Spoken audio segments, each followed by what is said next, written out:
दिया। साथियों,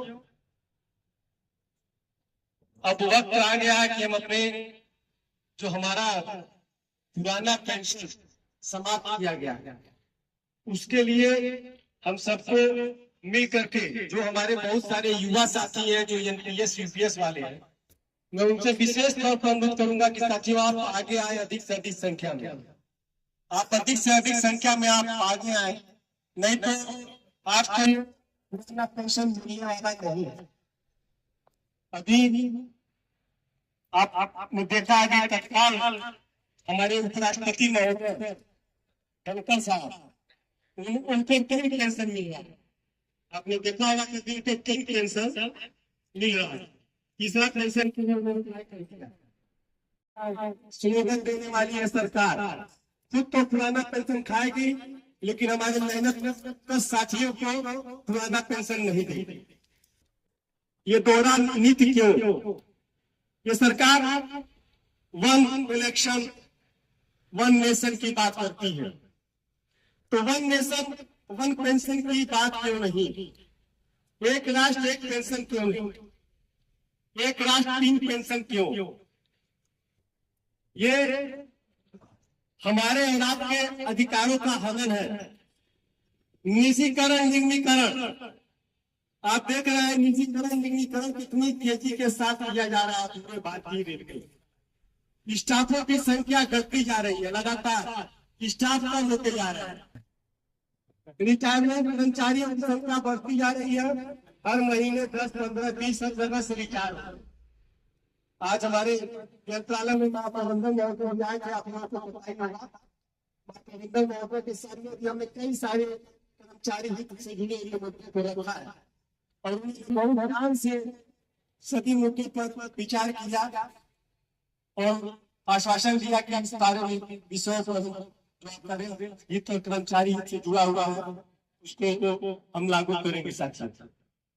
तो NRC, IRAF, फ्रंट लगेशन, PSC, रेलवे, MMOPS, अकेवा, AICTU के राष्ट्रीय कार्यकारिणी में जो यह घोषणा हुई थी कई चरणों में, एनपीएस यूपीएस के विरुद्ध, निजीकरण निगमीकरण के विरुद्ध और पुराना पेंशन बहाली के लिए, उसका यह साथियों तीसरा सोशल मीडिया पर अधिक से अधिक एनपीएस यूपीएस के खिलाफ, निजीकरण निगमीकरण के खिलाफ, पुराना पेंशन बहाली के लिए आवाज उठाने की जरूरत है साथियों। और एक 25 नवंबर के साथियों दिल्ली चलो मैं आ रहा हूँ नेतृत्व में और सारे संगठन पूरे भारतीय से पूरे भारत से लाखों की संख्या में हम दिल्ली पहुंचने वाले हैं। हमारा सबसे अपील करेंगे आप लोग सभी लोग अधिक से अधिक संख्या में पहुंच करके अपने बुढ़ापा का सहारा ज्यादा पैसे की मांग को क्लियर करने का काम करें साथियों। लोग कुमार बंधु के नेतृत्व में लाखों की संख्या में बाहर थे सारे विभागों के कर्मचारी, महिलाएं अपने बच्चों को लेकर के अपने हक अधिकार की उस दबाव का कि सरकार थोड़ा दबाव में आई और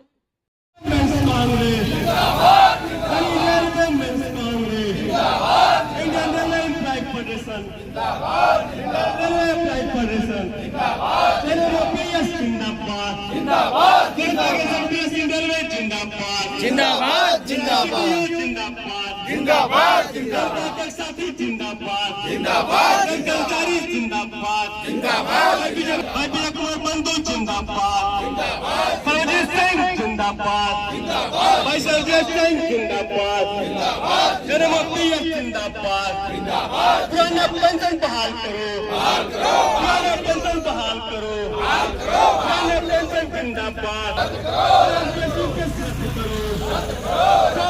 मजबूरी है, नहीं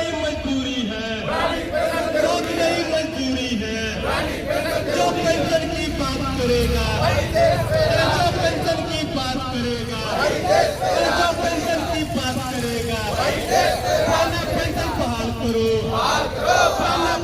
जिंदाबाद एनकेएस मुर्दाबाद NKS go back NKS go back निजीकरण मुर्दाबाद निजीकरण बंद करो निजीकरण बंद करो निजीकरण मुर्दाबाद कांग्रेस जिंदाबाद युवा जिंदाबाद शक्ति जिंदाबाद जिंदाबाद युवा शक्ति जिंदाबाद जिंदाबाद अध्यक्ष शक्ति जिंदाबाद जिंदाबाद